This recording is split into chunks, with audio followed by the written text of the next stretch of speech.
ask a fascinating question. What might feminisms feel like if envisioned via the inherently contradictory dialectic of faith and skepticism that underlies the feeling labors of divination? To think about coffee cup readings and divination writ large as a feminine practice that allows me to do feminist visioning work by suspending my skepticism but not being naive about it. As person after person repeated me during research this saying in Turkish, don't believe in fortune telling, but don't do without it either, right? So, and there's this kind of mixture of faith and doubt, kind of you suspend doubt to engage in it. And you then you wait to see if it works, right? And then during the interaction too, they provide a scenario and maybe it's a good fit and maybe not. And are you willing to invest in this?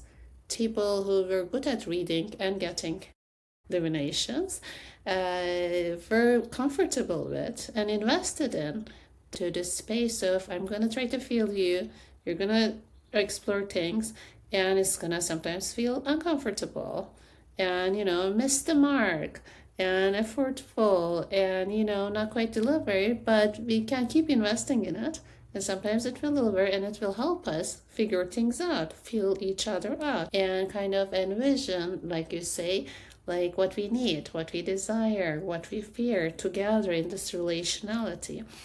And I feel that can be really inspiring at a time when as feminists we are under so many pressures. The anti-feminist, anti-LGBT push, right? That grates upon our capacities, our freedoms, our ability to imagine feminist futures, right? To believe in feminist futures and to work towards them.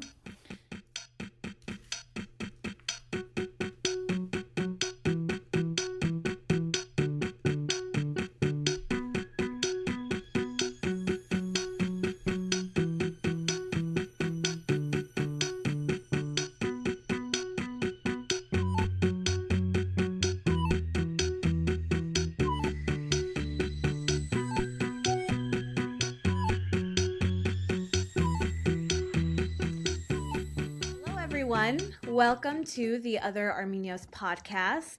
I am your co-host, Tamar Shirinyan. And I'm Milena Abrahamian, your other co-host. So we are very excited about our guest today and about the conversation that we are going to have. We are very grateful as well to get a chance to talk to our guest, Dr. Zeynep Korkman, feminist theorist, sociologist, and author of Gendered Fortunes, Divination, Precarity, and Affect in Post-Secular Turkey, published by Duke University Press in 2023. So today's conversation will be about this spectacular book, which Milena and I have been reading together simultaneously and having all kinds of conversations in text and voice messages back and forth about coffee cup reading. So we'll get into some of those conversations today.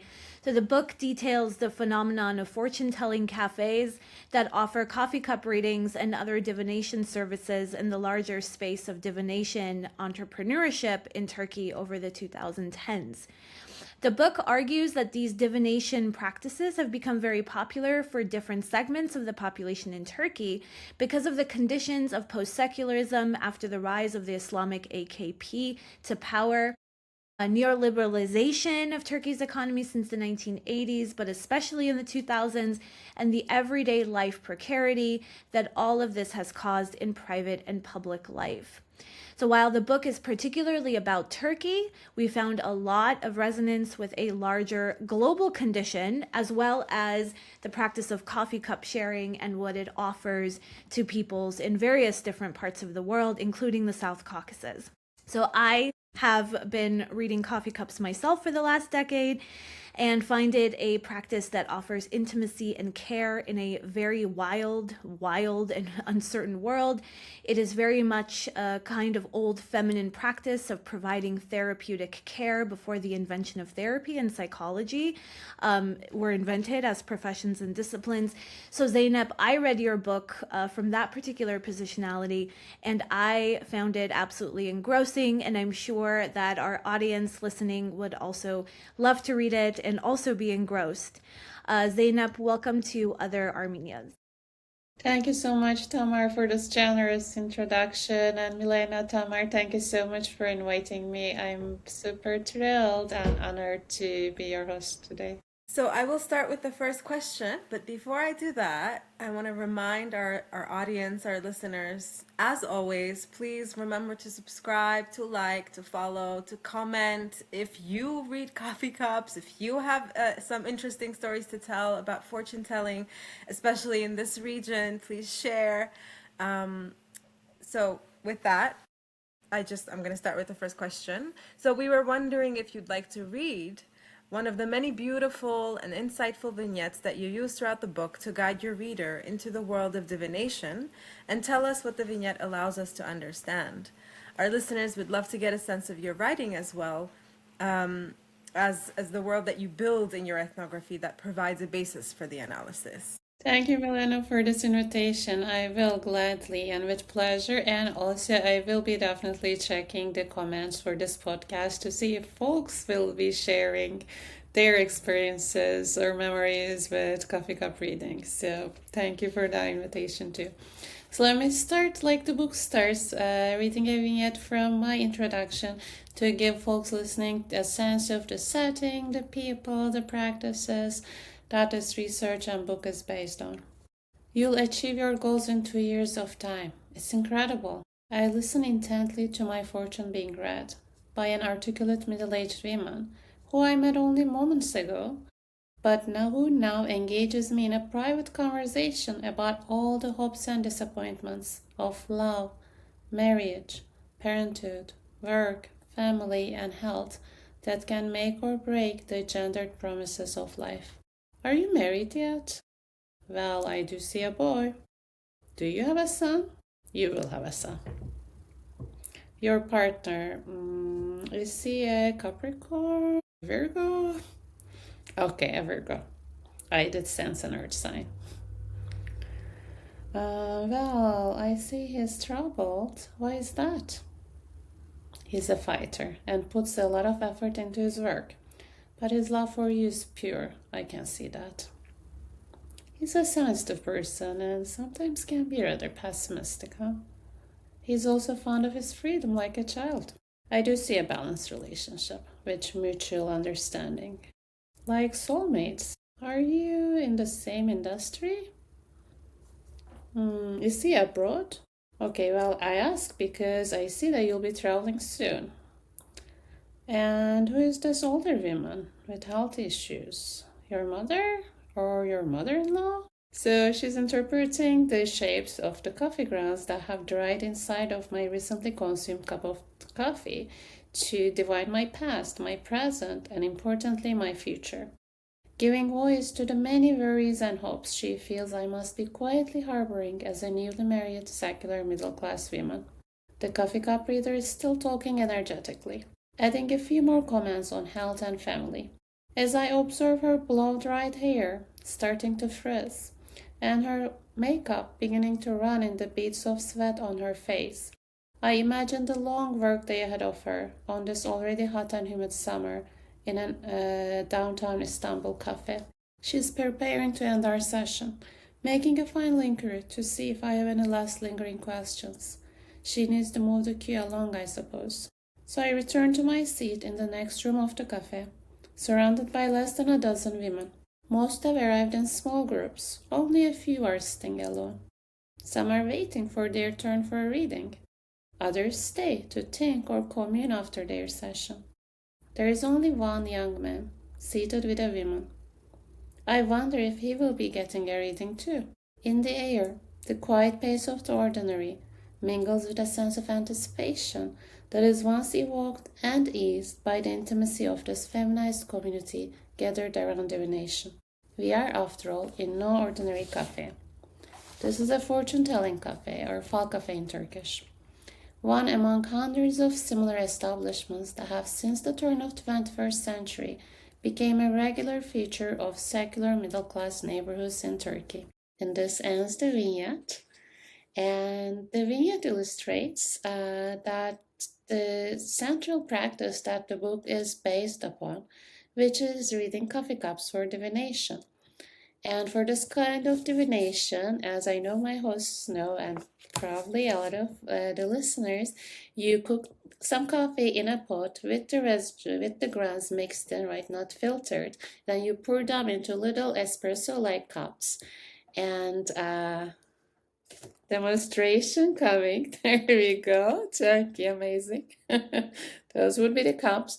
And my interlocutors called it Turkish coffee, but of course, this is, we know, a nationalist interpretation, and it's also known as Armenian coffee, elsewhere as Greek coffee, Bosnian coffee, Arabic coffee, and more. But anyway, so once finished, you close your saucer over the cup. Are you going to demonstrate at some point? Turn it upside down in a quick motion, right? Already done. Let it to dry. And once dried, we can open the cups and read the residues to, yes, there we go, amazing, wow. To make comments, interpretations about the recipient's mood, character, past, present, future, issues of heart, issues of money, health, right, birth, family, etc., as the vignette showed. And indeed, women in Turkey and elsewhere have been doing this for a long time, doing it for friends, for relatives, for neighbors in the privacy of their homes. And it's often seen as something trivial, something irrational, something, feminine. And at first, it's seen as something criminal, dangerous, charlatany. And this book seeks to highlight, understand, and uplift this feminized practice. And it also tries to do so in a moment of transformation of this practice, right? So what's happening is that this practice in the 2000s that I narrate are moving out of homes, as the vignette showed. They're now happening in cafes, and they're kind of disembedded out of those relationships of family, of friendship, of neighborhood, onto the urban anonymity of the cafes in this commercial interaction. And these places, like I described in vignette, were popping up in the early 2000s and 2010s all around in Turkey, in Istanbul, in other cities.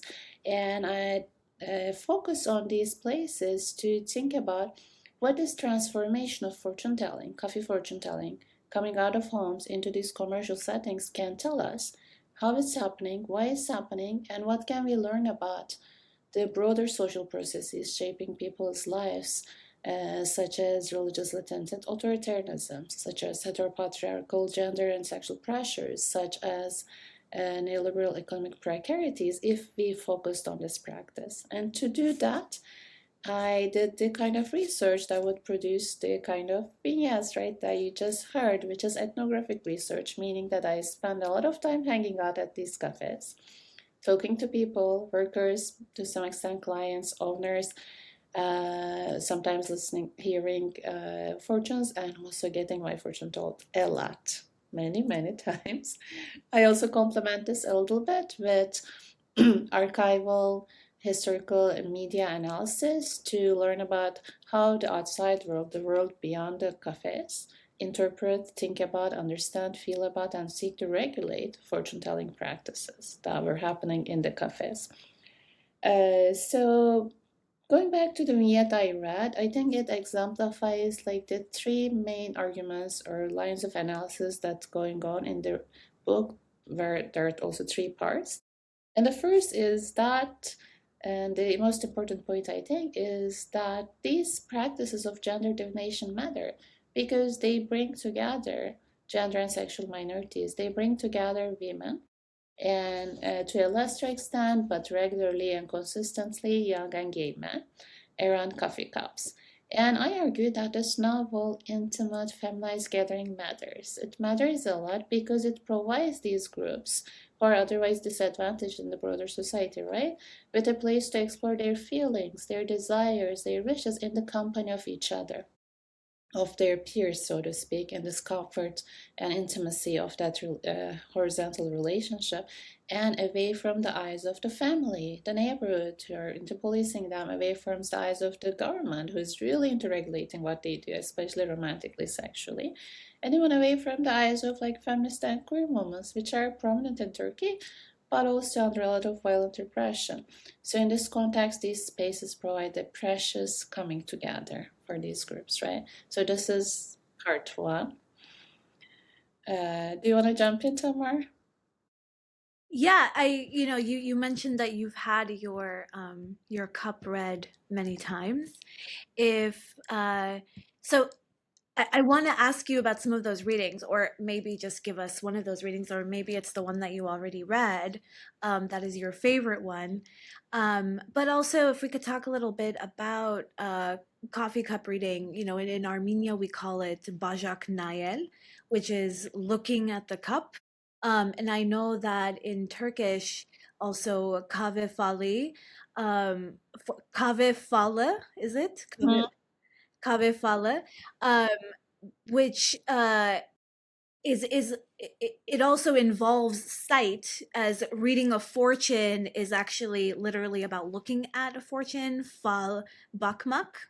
Mhm. um, so if you could talk a little bit about how you understand coffee cup reading. Now, you already mentioned the intersubjectivity, the sociality of it as a feminine practice, women gathering as a feminist practice. So if you could talk a little bit more about how now, after spending so much time with coffee cup readers in these fortune telling coffee shops, and as well as having your fortune read so many times, if you could talk a little bit about how you understand coffee cup reading, what it is as a practice, and also what was your favorite reading. That's a great question, really, in so many ways. But first thing I want to appreciate in that you bringing in the kind of shared aspect in terms of how linguistically we talk about reading coffee cups in Turkish and in Armenian, right? Which is about looking, not reading, as in English. And I think that really captures well the kind of like historically this practice has been like non-literate, uneducated, so to speak, right? Feminized form of producing knowledge, attuning to others, relating to others. It has something that like embodied form of knowing and feeling that I think really is important to this. And indeed, when I think about coffee cups, right, the central, I think, concept that I think with is femininity. And in this case, thinking about femininity as an affective terrain, as a felt conjuring of different kinds of scenarios about like what it means to live as a feminized subject. And this is why I have come to call fortune telling a genre of femininity, right? So it's kind of this repository of like how to navigate life, how to survive all the banal but like consequential troubles and desires of femininity. And as people read cups, they will be, posing these like, oh, you had a pregnancy loss, you're like, like you're worried that your partner might be cheating, like all these kind of like possible scenarios inviting you in, and you're kind of interpolated into this. And when I say you and femininity, I'm not equating that necessarily to being a woman or of being female sex, but I'm talking about this kind of social conjuring of a realm of femininity, of particular ways of feeling and inhabiting the world. And this is an invitation, and the invitation is met by people who are feminized and disadvantaged as a power relation feminized, right? In the world shaped by heteronormative hierarchies. These include gender, also sexuality, also age. That's why I have witnessed I was something that attracted people who identified as women, as well as queer folk, as well as younger men. And this kind of appeal, right? And also the kind of my ambiguity about it is, I guess, what brought me to this research. And that's why I feel like when I think about, I guess, my favorite reading is the one that has been most impactful in that it's kind of launched me into this research, is my very first cafe reading. So this one happened in 2001, I'm sorry, 2, in Turkey. And I was just about to graduate from college, and I was putting in applications to US graduate schools, and I had to take the GRE test, which I had done, and I got out of the test. I'm like exhausted, stressed, anticipating, hopeful, worried, all of that. And it's on this like posh, like upper class street in Turkey. And I'm like looking around, walking, and I saw this curious sign that reads, free fortune telling with a cup of Turkish coffee, free tarot reading with a cup of cappuccino. And I'm like, huh. So I kind of, while my legs walked me in there, and I don't fully remember what was said because I wasn't researching yet, right? But I do remember very clearly my strong mixed feelings. So I went in, a middle aged lady took me in. She started reading my cup in the separate room. It was an apartment floor, basically, turned into a cafe. And I really love that because, like, here's somebody who's articulating, like, my anxiety, so validating my anxiety for me, uh, and also giving some reassurance or some hope. And I remember she said that I would be traveling abroad, and I was like, hooray, I got into that program already, right? So, like, I really needed that. Uh, Yeah. yeah, but then also I felt so boxed in and suffocated because next thing she says is like, and do not despair, you will meet the right man and you will be married, you will have kids, just give it some time. And I'm like, and as a like cisgender, femme, hetero, and feminist woman, I have a lot of mixed feelings or a mix of desire and distance, like pull and push around all this, right? And then also similarly, like I really appreciated someone taking care of me, appreciate like empathizing with me and everything. But also I'm like I felt weird and like guilty, like this is a commercial transaction. There is no real Yeah. reciprocity. Yep. This person, like I am not caring or offering them any like emotional care in exchange. And also I'm like, wait a minute, I'm like a secular feminist woman. Like this is maybe too superstitious, too feminine for me to enjoy, and I'm really enjoying it. Right? And it's all this kind of mixed feelings, like this push and pull, I think, from that first reading that really stayed with me, like made an imprint on me to feel like very curious about this, want to uplift this labor, this precious space, and also not over romanticize it at the same time and be able to attend to all these kind of down currents of exploitation of and broader issues that I would come to learn about. If I could ask you a question about coffee in particular as a method of reading, because and I'm almost done with the book, but I might have missed some things in case you do talk about this. But there are so many different modalities that you also mentioned in the beginning in the research that you had done, and I also know from my own experience with fortune tellers who, to the extent where I was in the south of Armenia some years ago, and there was a woman who was using a pen and paper, and she was, if I have to remember, I think she was just kind of like moving her hand as that was the way she was reading, and then she would look at the patterns that came. It was a very interesting thing, but there are so many different modalities, right? And most of those modalities are include simple things that we would have access to, like water or like the palm of the hand or even the paper and a pen. But coffee as a commodity has such a history, in modern times, and for capitalism. So I'm curious if you make any connection with why coffee cup readings in the early, I guess, like when it as it became popular in Turkey. And of course you do talk about sort of like Turkishness and nationalism and all of these kinds of things of how, you know, Turkishness has been negotiated inside of Turkey over the past years, decades, let's say. So maybe it does have something to do with coffee, like Turkish coffee. But I'm curious what you might say about that. Thank you, Elena, for this really insightful question. And indeed, many fortune tellers have told me that, like the medium is an excuse in some ways, right? People use different methods, like you say, to read fortunes. At the same time, coffee is significant here. It's not incidental to this story at all. From its very beginning of kind of being imported, becoming a item of trade in the Ottoman Empire, 16th, 17th centuries, it quickly started to conjure these sociabilities and specialized sociabilities around it, like early coffee houses.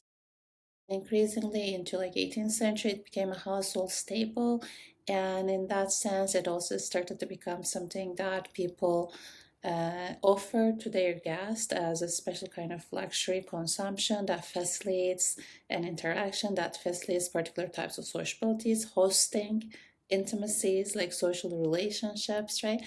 And into 20th century in Turkey, a lot of in one way, through kind of economic and political and cultural factors, tea has become more of an everyday drink where people kind of drink throughout the day, right? Every guest.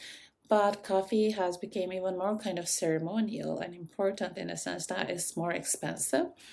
It's imported and it holds more weight, so to speak. So maybe if your neighbor who comes every day comes, you may drink like 1 cup of coffee, and then if she's staying like for 3 more hours, it will be tea. And you can offer like 10 glasses of tea, right? So there's this kind of economic social aspect. And also, since coffee has created this special context around it, like usually men drink coffee in coffee houses, which are like these gender segregated, male, more traditional, both rural and urban spaces. Whereas for women, it's either cafes, which are strictly urban, which are gender segregated for men and women, which are a bit different than fortune telling cafes, but also a lot in the homes, in like visits with friends, right? Like kind of in that domestic sphere. And it's the kind of like that facilitates like neighborly, friendly, familial intimacy, social relationships between women. And and there is the kind of which is something that I don't go into the book, but there is also the kind of embodied materiality of the coffee, right? And of the caffeine in terms of its habitual qualities, in terms of what it does to your body, in terms of like preparing you and in an embodied way for that kind of anticipation, right? Kind of the heightened. You do get into it in the book. You Fair. do, barely, but at some point, and I have that etched in my mind because it's so interesting, right? Because a lot of the coffee cup reading is, and of course different modalities of divination that Milena you were also talking about have different materialities to it. But when you're having your coffee cup read, you've just drank coffee, so you're like more on the edge of your seat, right, waiting, and you write about that, and I thought that was really beautiful. Sorry to interrupt. No, thank you. Thank you so much for jumping in. Exactly. And under all the things about kind of gendered preparation and serving of the coffee, like in like ceremonies when a bridal girl is visited, right? She will cook and serve the coffee. Doing it is considered like a sign of like, like adulthood, like and femininity, whatnot. And like those also suffuse like come into fortune telling cafes in the sense of there's something about the serving of the coffee, proficiently making of the coffee. People will be invited to go into the coffee houses kitchen to wash off their own cups, right? It's kind of that kind of feminized intimacy of sharing that, not only because it's kind of an everyday domestic labor, but also it means that if you wash it, it means it's more likely to come, like your wishes to come true and sooner. So there's a lot of kind of right in the kind of practice of like then not only the kind of as a commodity, but the everyday production of the coffee as a material object. There's a lot about, again, those relationships and feminine. And finally, the aspect of like the Turkishness of the coffee. So in the coffee cup reading, so in the first early 20th century into this 21st century,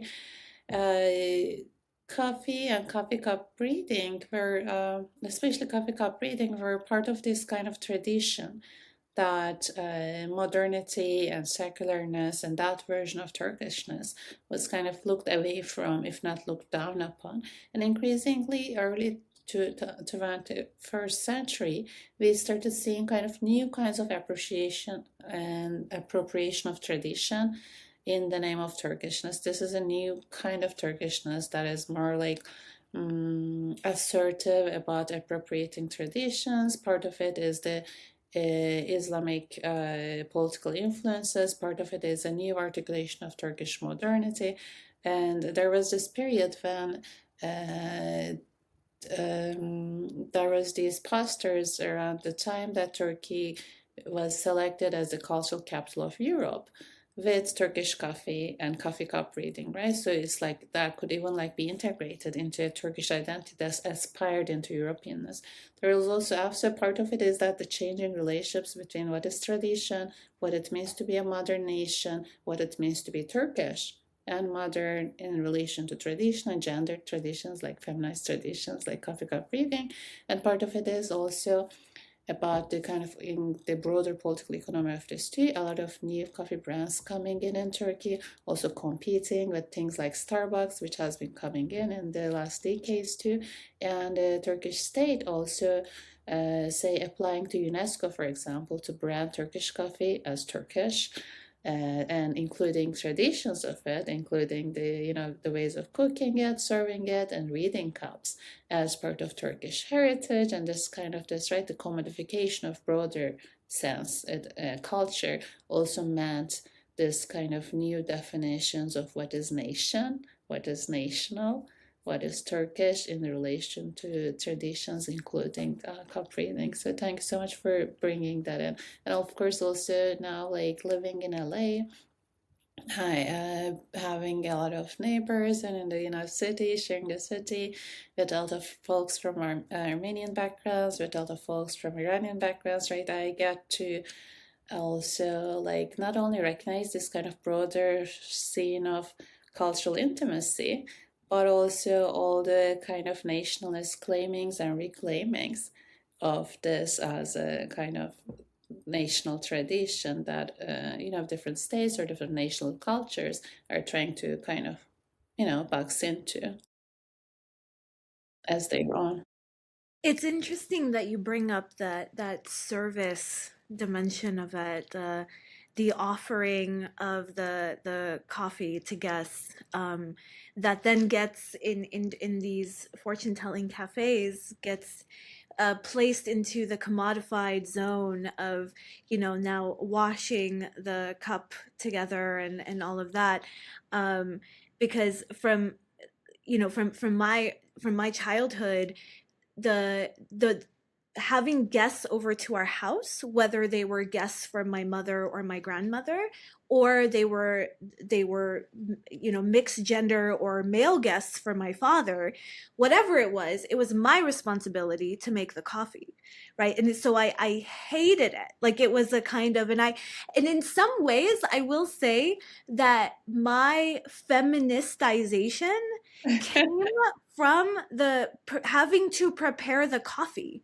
because I also remember, like, I had male cousins, and so when everyone would come over to our house, no one would ask my male cousins to help prepare it. And then of course, and as we can see here, I'm saving my cup now, but it involves a lot of small parts that then you have to wash, right? That was also my responsibility, right? So the cooking of the coffee, the serving on a tray with all of the plates, and then you learn how to do that right too, where you stack all of the the saucers, and then you put one cup on top of there, and then the rest of the cups, and then you have to have the skill of actually bringing the tray of coffee to the coffee table or wherever people are drinking. You don't drink the coffee because, I was like 10, 11, right when this started, when I started to take on this responsibility. And I remember that the kind of the obligation of doing that service inciting in me feminist reactions. And it's kind of interesting because there's this other way of seeing it as a feminist practice, the whole the coffee situation. Yeah. I really want to add to what you're saying, Tamar. Just the next part of it for me, because I have a similar story with being frustrated. Why should I make the coffee? But recently, like 3 years ago, there was a situation where I there was three women, so I was at my cousin's house. Three women, myself, my cousin, and our bride, as we call it, because she's my male cousin's uh, like fiance, and my aunt had just passed away, and there were some guests. People come to kind of share their condolences, and my there was a frustration among the women, like when especially when male guests were coming, we were kind of left to be the women. Usually it would be our aunts, but now sort of we took their place because we're older. We're older, so we make the coffee, or we take the responsibility to host guests in that house, where before it would have been our, like, the next people, like our mothers, our aunts. And this male relative comes into the house, and my cousin is not coming out of the room, refusing to make coffee for him because she's grieving and she's upset and she doesn't want to do this task. And then we feel strange about asking the bride to be the one to do it, because we want to make sure she doesn't feel like we are treating her in this way, because we have feminist sensibilities. And then I realize, because I'm frustrated that, why should I be the one to do it? This is not even my home. And then I realize that these men who have come over are guests. And there's another layer of relating that needs to happen when it's about guests. And it's not their fault that they're socialized in a way where they don't even feel proper to enter the kitchen and take and go and find the coffee and make the things. If it was a woman that came with that man, she would have been fine going into the kitchen and making the coffee for her husband, Yeah. let's say. But Yep. there was no, and I felt really like, it's really, what is more important for me right now? The fact that I want to be this strict feminist and not be part of the role that I'm supposed to take, or I want to be a human being relating to another human being in a place of what they're used to, and not what they're used to, but kind of like out of a respect for the tradition of how we meet guests in a place and how we host guests. So I just want to add that layer to what you were saying. I think that's really important. And I did make the coffee and I did serve it with pleasure. Yeah, and that goes to, like, Zeynep. The a lot of what you're kind of writing in the book is about um, care, and about and you call it feeling labors, so maybe we can talk about some of that, because in a way it's the serving of the coffee, which is, of course, as you've already described, a kind of a feminine act of service, of hospitality. And of course women would have, guests in their home, as you talk about in the kind of early modern era, where, like, instead of men going to cafes, women would have that space in their home, and they would invite their friends and they would serve coffee, and coffee cup reading was an added layer of the service that comes with that. So in terms of the feeling labors, I found this concept really useful, not just in coffee cup readings, but as like a feminist concept itself. And here you draw on both affective labor and emotional labor. But you also point out that both of those concepts of affective and emotional labor draw on this problematic binary of a kind of instrumentalized feeling and an authentic feeling, right? So both affective and emotional labor, as it's been written about in, like, you know, labor theory, feminist labor theory, is often like it's an instrumentalized commodified form of labor that's not real. So one has to produce those feelings, right? But in the feeling labors you describe, that you're undoing that binary. So can you talk a little bit about feeling labors as you theorize it throughout the book, and also what it means uh, not just feel as labor, but also, as you put it, to make feel as labor, which coffee cup reading makes someone else feel, right, as a form of labor. Thank you for this question, Tamar, and thank you, Tamar and Milana, both for kind of really, bringing in these personalized anecdotes to illustrate kind of what I try to get to in the book too, I guess, right? The kind of this double-edgedness with coffee, and it's kind of all the labor that goes around it, from serving and cooking to the reading of the cups, right? Which is also a kind of labor. Which is, on the one hand, it's very gendered and it's exploitative, it's unequally distributed, it falls onto feminized peoples in the service of others in the family, in the broader society. In this case, in the cafes, it falls on the working class folks to serve others, right? Middle class folks usually. At the same time, this kind of labor is not reducible to this exploitation or making protests, and so, like, how do we hold both of these together?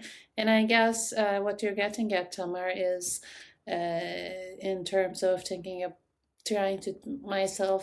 to think about coffee fortune telling beyond those dichotomies of, is it alienated exploitative labor, or is it kind of about your real feelings, your real persona? Is it authentic? Is like me trying to think beyond that is kind of in continuity with what you have been both describing in terms of, right, like these kind of feminist complaints about this gendered and unequal distribution of this labor, how it's produced, and also an appreciation or recognition for the relationships, for the social aspects that is produced, that are so precious to us and that are joyful, that are sustaining, that are ways of caring. So when I started thinking about gendered fortune telling practices, in particular cup reading as labor, I didn't quite know what to listen for, what to hear, what to see, and how to think about it. But my informants, the interlocutors, people who did read cups, did. So when I would ask them, like, so how do you tell what you tell? Like, how do you read cups? How do you do it? They would often answer, many people, I feel it, hissediyor in Turkish, right? So I'm like, okay. And then, as I started to observe interactions, I started to recognize that, like, there perhaps we can think about as analytically distinct two levels about it. There is this kind of affective intensity, or things that like you feel in your body that are in the air. There's this intensity, this anticipation, this kind of a bit of an anxiety, a bit of hopefulness in the air, right? The caffeine in your body, all of that, the charismatic opening from the reader, maybe quiet, looking into your eyes, holding your hand for some people, laying out the cards, the long gaze, an abrupt question, right? This kind of this drawing you in. And if you're quote unquote an open client in the link of divination, you are open to kind of take that invitation, be present there, listen intently, maybe ask a question. So there's this feedback that happens through which the reader gets to feel the client and make them feel. So they will kind of invite you and maybe offer you like a stick figure to identify with. So you're someone who considers others' needs a lot, but then you find yourself exhausted. Why is that? Or, like some kind of generalization, right? It's generic, but it invites you in to identify, and then there comes different scenarios of, again, like a business going down, a marriage prospect, like coming about, etc. And then you're invited to identify and feel out those things, right? So as the client then feels out those things, identifies with those scenarios, they get to explore in relation to the all the desires, vicious fears, the fortune teller kind of ventricularizing for them to feel out those different things and explore these emotions. So there's the kind of emotional aspect of where we have kind of more like named emotions, socially and culturally recognized emotions. So there is both the affective and emotional aspect. But in my analysis, I wanted to, like you say, go beyond a little bit of this emotional versus affect labor distinction, as well as this alienated versus authentic feelings, because there was this entire subjective realm, right, where effectively people fed off of each other. Feeling someone also meant making them feel, and them feeling things meant that you read them, you felt them differently in particular ways. And the kind of the distinction between kind of alienated labor versus really doing it out of your heart, or kind of their feelings or my feelings, or kind of collapsed in that space. Having said that, I felt that that really captured how what was happening here was not reducible to the exploitation and alienation of the labor. There was that for sure. People worked for low wages under, difficult conditions in terms of the work is not legal in Turkey. It was informal. It was kind of under the books, low pay, no security, a lot of labor precarity, stigmatization, being looked down upon, whatnot, and also some expectations, pleasing the client, making sure the employer, approves how you interact, etc. But there is also this broader set of relationships and feminine intimacies, and there is this kind of intersubjective affectivity of the interaction that made this irreducible to those capitalist circuits or mechanisms, and made it productive of things more than profit, like sociabilities, like intimacies, right? That I really wanted to recognize.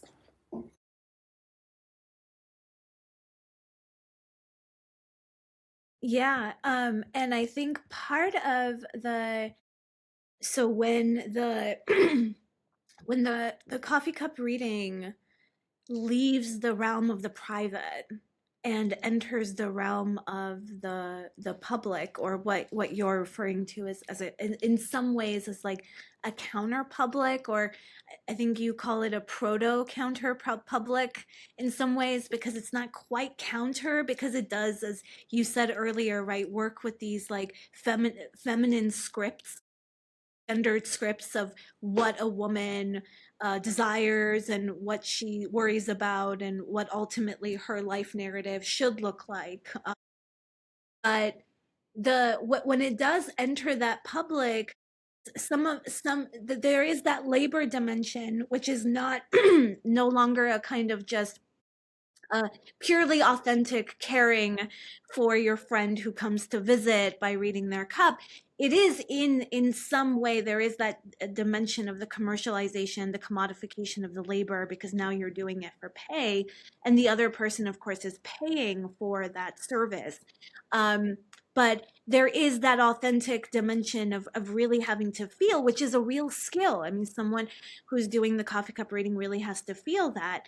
But another thing that happens in my reading of your book, and I don't think just my reading, of course, this is what you're writing about, but the way in which there are certain realities that can be discussed or touched upon in the public and commercialized coffee cup reading that in some ways cannot happen in the way that it's private, right? So, like, if an older woman usually is the coffee cup reader, let's say your older neighbor or your aunt or your grandmother or whatever, there are certain dimensions of young women's and young queer lives that cannot actually be left open in the cup in front of, these intimate people, right?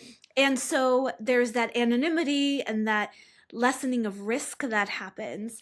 But this is particularly so, it's two things colliding. It's like, and I think you do this so beautifully in the book, and I want you, of course, to talk more about this, but the way in which the commercialization of what was a very private form of feminine care and service work, the commercialization and the making public of that coincides with the post-secular moment where there is far more gender and sexuality conservatism, right? And so there's this demand for making one's life, one's intimate life public and talking about that, and a demand for the self to be a self by talking in this confessional way.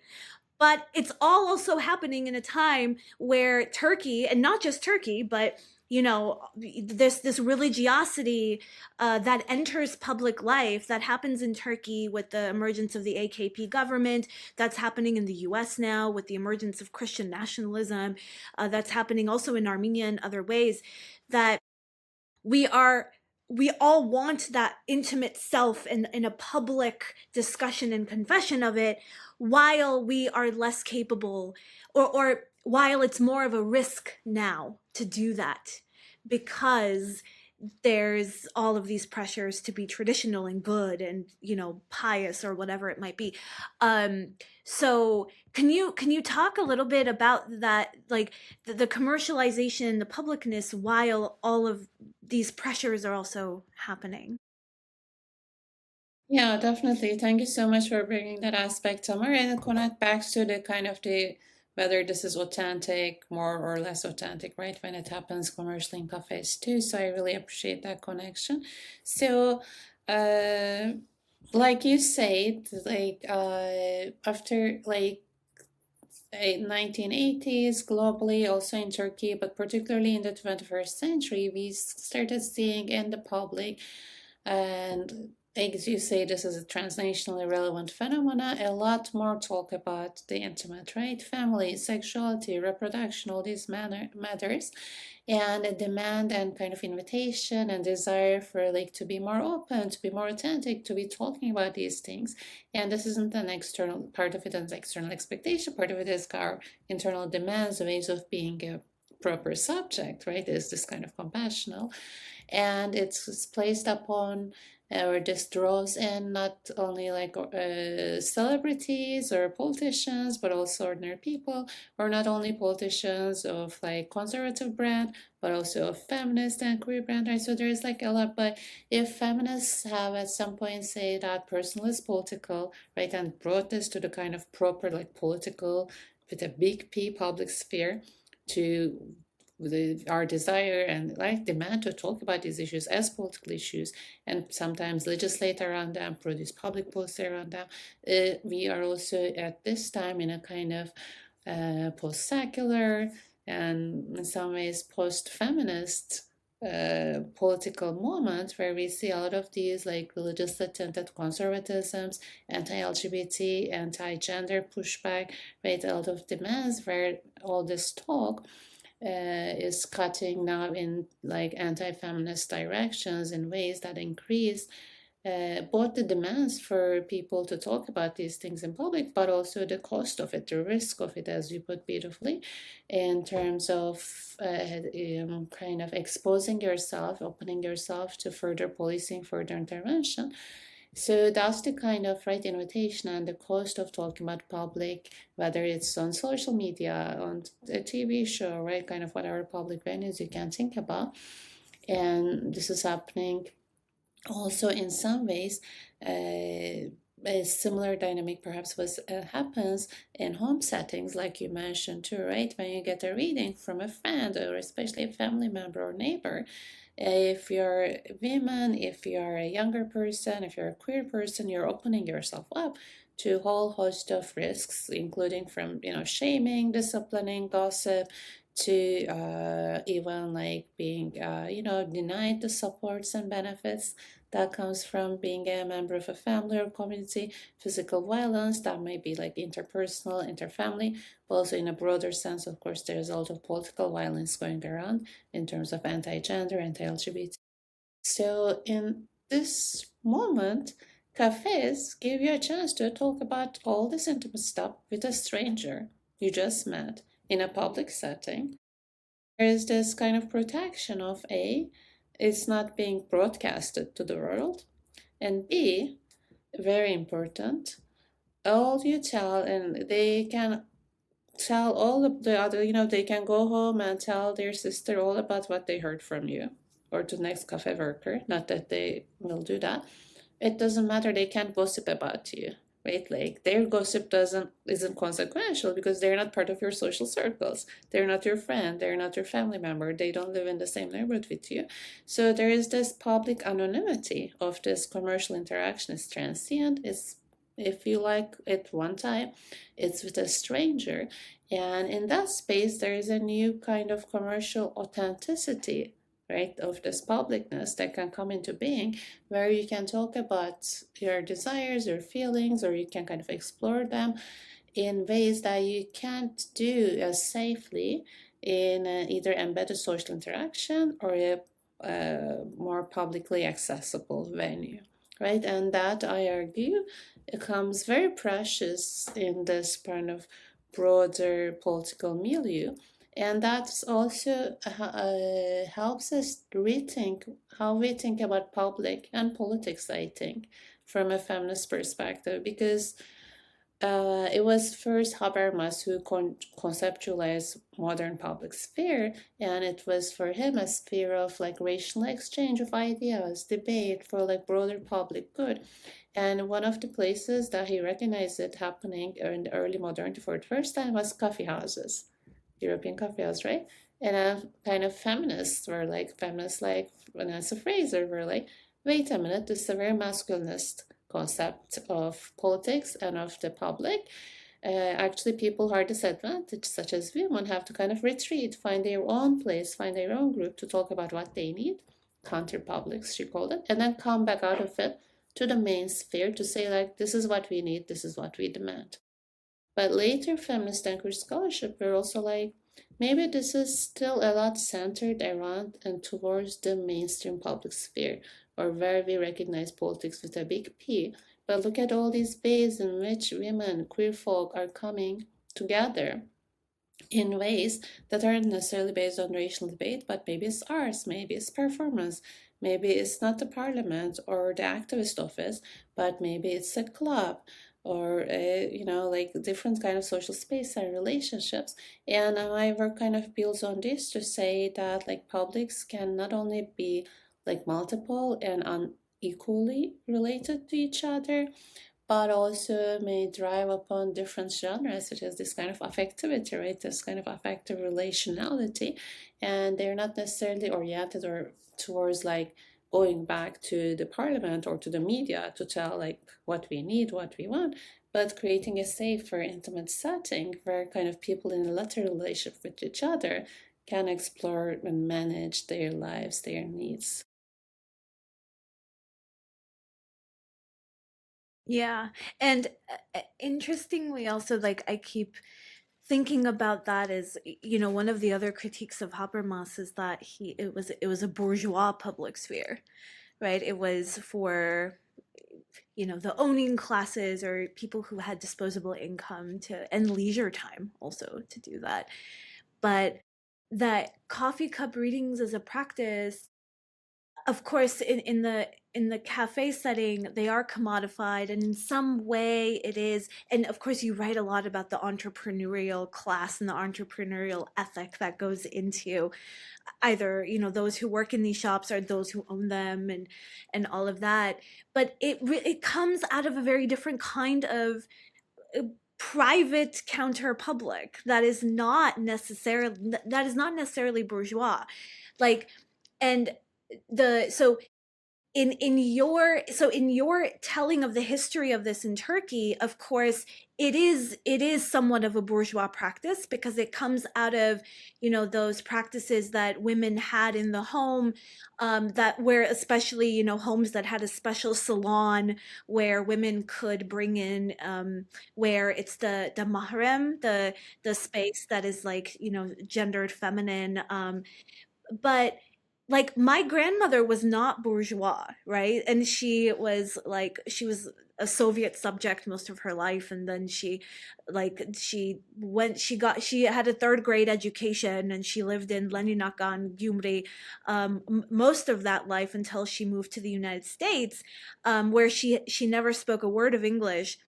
But she had in some ways, right, the counter public in our home, right? Where she would use this practice to cultivate all of these like relationships with all of the elderly women, or who were not that elderly, I guess, at the time, like women in their like, 50s, early 60s. But she was the connecting point. Like all of these women would come over, and then of course she would also go visit them, but she was the coffee cup reader. So like she brought all of this like social network of women together and to form, in some ways, like a private public, through the practice of coffee cup reading. And one of the ways that I think about this, and you do touch on this in the book and in really interesting ways, is that, it is, in some ways, it is like it has a lot in common with talk therapy, right? In the way that it is an other person, in the commodified form of it, that you don't have in your own actual social network in life, so you can communicate things with them that you wouldn't want them to kind of, gossip about within your own social network. But another thing about coffee cup reading that makes it different is that in some ways it is individual. It's about the individual, you know, in the individual's cup being read and their personal fortune and all of that. But it's also very communal because as far as I remember, the way that and maybe we do it a little bit differently now, but my grandmother would read cups in the presence of everybody, right? And everybody would listen and comment, right? And that's also a really interesting kind of way of thinking about intersubjectivity and sharing advice and opinions and whatever. That's of course very different from talk therapy. Sorry for my rant. If I can just also mention that there's also, even in the language that you're using, I'm a student of somatic experiencing right now, and some of the language that you're using, attunement, felt sense, like this is language that is also being used in somatic experiencing, and it is a similar kind of practice because you're holding space for another person, and you really need like part of the secret of it is that you attune to the other person, you feel with them, you're present. So a lot of the sort of skills that you need to be able to read a cup is also like, yeah, I'm linking it also with what Tamar is saying, because somatic experiencing is a bit like, coming from psychology and this type of therapy. But you know what, as you were speaking, I was also wondering, like, I started imagining or remembering all the different moments and scenarios of my own childhood and adulthood where there's, gatherings in family settings in particular, where there's coffee cup readings happening, and how men are not present there. And what would happen if, like, my uncles, like, I don't know, my father, all the men around would all of a sudden be asking for a reading and be part of that. And I just imagined them in my mind, like sitting there getting a reading and like being in it. Like it would be a really different world. Thank you both so much for sharing these amazing experiences and observations. So insightful. And as I'm listening, like there's so much to unpack, but the few things that really stood out to me, part of it is what Milena you're saying and Tamar what you're saying is that right. This it's like this kind of the cup reader is like this kind of affective embodied conduit that conjures these social relationships or coagulates these social relationships around them. And all of it is this feminized intimacy, right? So it's the public, but it's very much based on feminized intimacy. It doesn't include adult males. It would look very different, right?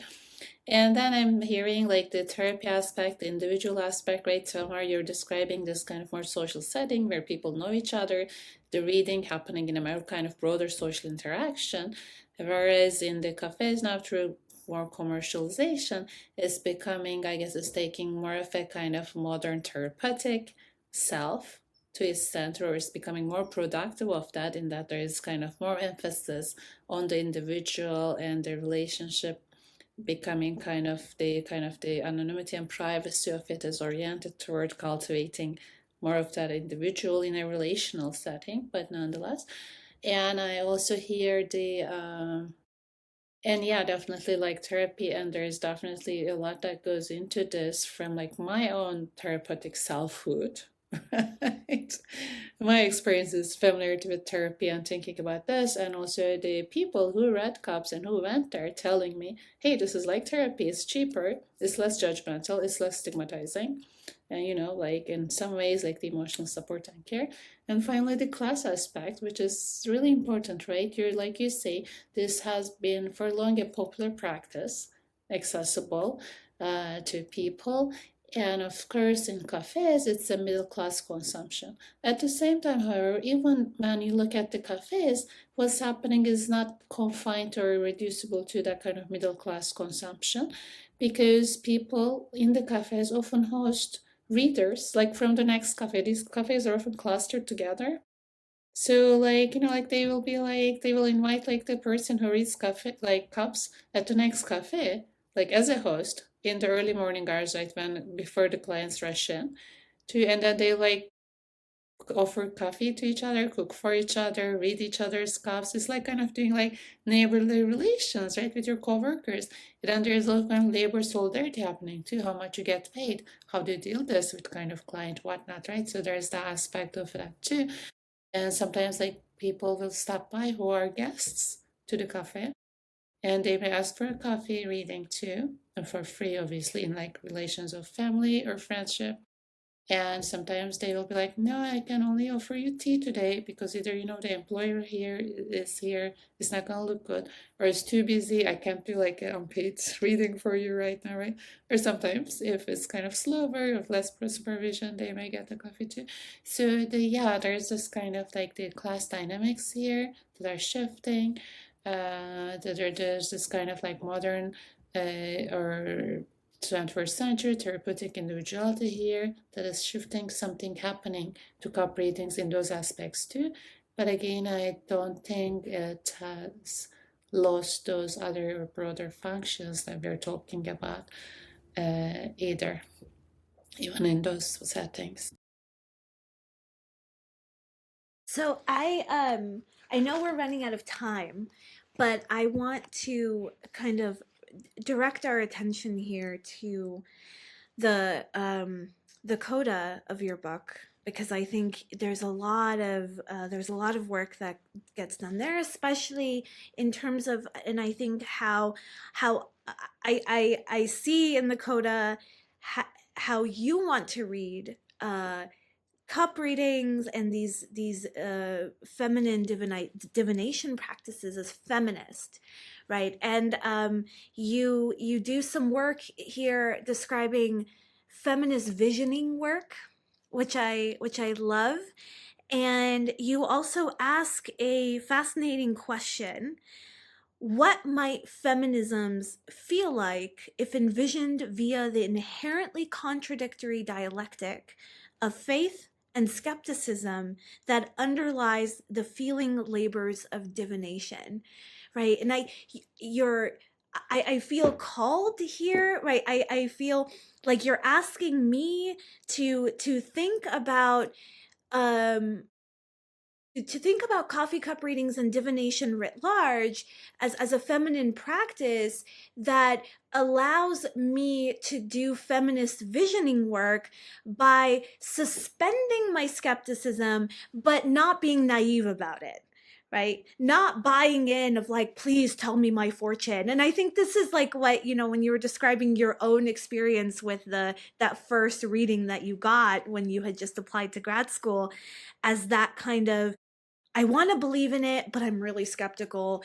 And how instead of like that being a feminist versus anti-feminist thing, that rather feminism is located perhaps in that very contradiction. And I I love this, and I'm wondering if you could say a little bit about that. Thank you so much, Tamara. I really appreciate how generously that you're engaging with the book. And yeah, so in Dakota, or like after doing this research, I started to think about kind of uh, what what can we learn from a feminist perspective, right? From the practitioners of fortune telling, if you're thinking about this now as this feeling labor, making people feel, feeling people, and doing so with this kind of mixture of doubt and skepticism, as you mentioned, as person after person repeated me during research this saying in Turkish, don't believe in fortune telling, but don't do without it either, right? So, and there's this kind of mixture of faith and doubt, kind of you suspend doubt to engage in it, and then you kind of then you wait to see if it works, right? And then during the interaction too, they provide a scenario, and maybe it's a good fit and maybe not. And like, are you willing to invest in this, to let them, like wait for them to like maybe give them some feedback as to like, actually, like I yeah, he's not a Virgo, he's a blah blah, right?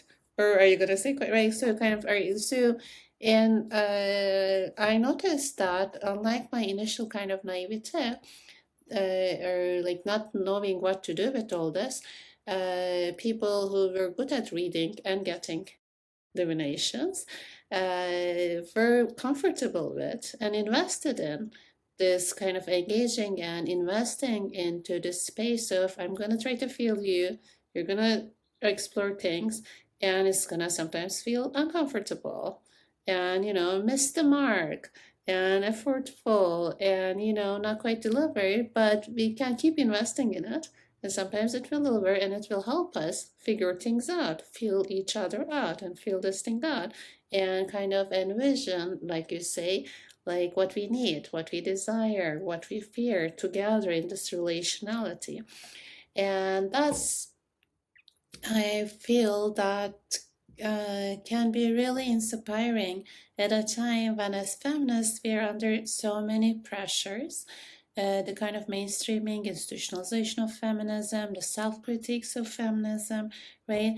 That put a lot of well placed doubt on whether if we can assume or do politics for a category of women, what that means, all the doubts around it, the anti-feminist, anti-LGBT push, right? That kind of that grates upon our capacities, our freedoms, our ability to imagine feminist features, right? To believe in feminist features and to work towards them, and the broader context of these religiously accented authoritarianisms, again, right, kind of that enable these anti-feminist, anti-LGBT movements or ride on them, or however you're gonna put it. I know in your work you put these things together in a much more nuanced way than I just did. And in this context, I was asking, like, can we as feminists, right, kind of suspend, right, non naively, like you said, our doubts, our hesitations, our critiques enough, kind of long enough or briefly enough to conjure together something of like what we want to feel each other out, and expect in the process that we will miss the mark sometimes, that we will, fall short, and the investments that brought us into feminism in the first place, feminism will not be able to hold it as it is. But are we willing to kind of continue to invest in it, invest in each other as a relationality, use our capacities to feel each other, to feel together, to, yeah, like you say, to do that kind of envisioning work? I was also sharing with Tamar before the call that I don't know how wide this particular thing, but yeah, we both also, Tamar mentioned that she reads coffee cups, so I also read coffee cups. And I was telling Tamar that I make it a point that I never say anything bad about someone's fortune. Even if I see something in a cup that feels that way, I will almost kind of, in my own way, or the way that I describe it, almost kind of put a spell on the cup and like kind of like tell what I see in a way to transform it already in the cup, in the fortune, or if so, just think so that it fills the person that is listening and being affected by what I'm saying with something that can sort of help them vision a future.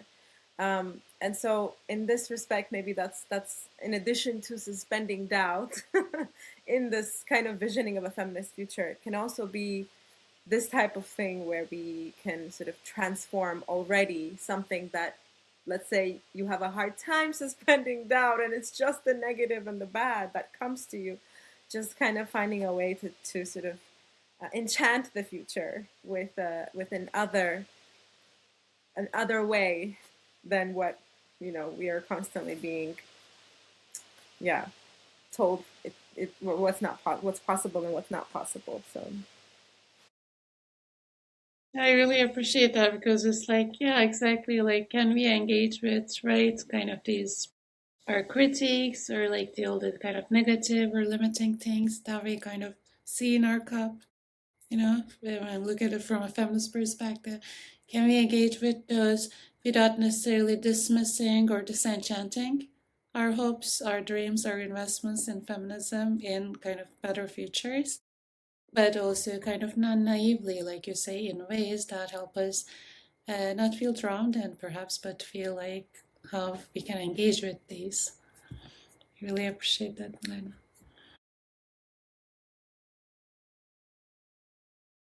Thank you so much, Zeynep, for joining us for this conversation and as well as for your beautiful book, which I would recommend to all of our listeners. Go check it out, read it. It really is wonderful if you're at all interested in feminist vision work or coffee cup readings or divination or fortune telling or the politics of Turkey, right? Any of those things, go and check it out. This has been really fun. Thank you. Thank and you as, so much. and as always, a reminder again to subscribe and like this video and I make keep sure you forgetting that today. comment. Yeah, you're always the one who remembers, so today it's my turn. But yeah, leave some comments. We'd love to engage with you. Are you going to show your cups and people can try to read them? Oh, And are we going to stay to read them? my Yeah, there we go, folks. I've never read my own cup, so that would be interesting to try. But I think I create my own rules when it comes to coffee cups. Some people are like, "This is how you do it." This I'm like, there are no rules. It's just what it is in that moment. it's So what you feel as we yeah. learn. Yeah. But one of my things is definitely that you shouldn't read your own cup. I don't know where I got that from. It came from somewhere. I think maybe it's also a gesture, You always, I was telling Tamar also that this is a really fun thing because, people, I was living in Georgia for some time in Tbilisi, and there were people around who maybe I read for a few people once or twice, and then it became a thing. Every time people were with me in a space and we were together, at some moment, someone would ask me for a cup reading. And at some moment, I started to get annoyed because it takes, it's work to do that. You get tired in the end. Sometimes you get headaches. And I remember once a friend of mine was like, "Can you read my coffee cup?" And I said, "You know what? I will, if only you read my coffee cup after." And she was like, "But I can't read coffee cups." And I said, "No, you can do anything. You think I could read coffee cups?" So it was a really fun way to get her to believe that she has the ability to do this thing that is visioning work. So, yes. I also thought of like on that question of can we read our own cups? I also, it's been instilled in me that you don't read your own cup. But I don't think that's about a fortune. I think of it as like the incest prohibition. We can't, we shouldn't read our own cups because cup reading is always an opportunity to extend sociality and intimacy. And if we read our own cups, we wouldn't have the opportunity to do that extension. Yeah, that's So what I'm saying. I basically told my friend, you do it for me, you know? That's why I was thinking like show your cups so your listeners can read them for you, right? listeners, go to that part and look at our cups. Send And us your freeze readings it. of our cups. Yes, read our cups for us. What a wonderful idea. I'm going to What's look gonna forward to happen when with this you. podcast in the future?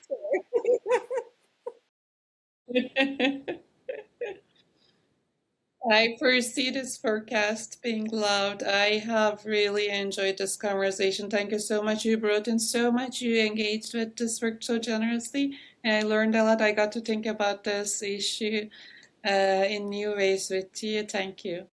Thanks, Zainab. Thank you. And thank you to our listeners. Join us next time. Bye, Bye everybody. bye. Take care. Bye.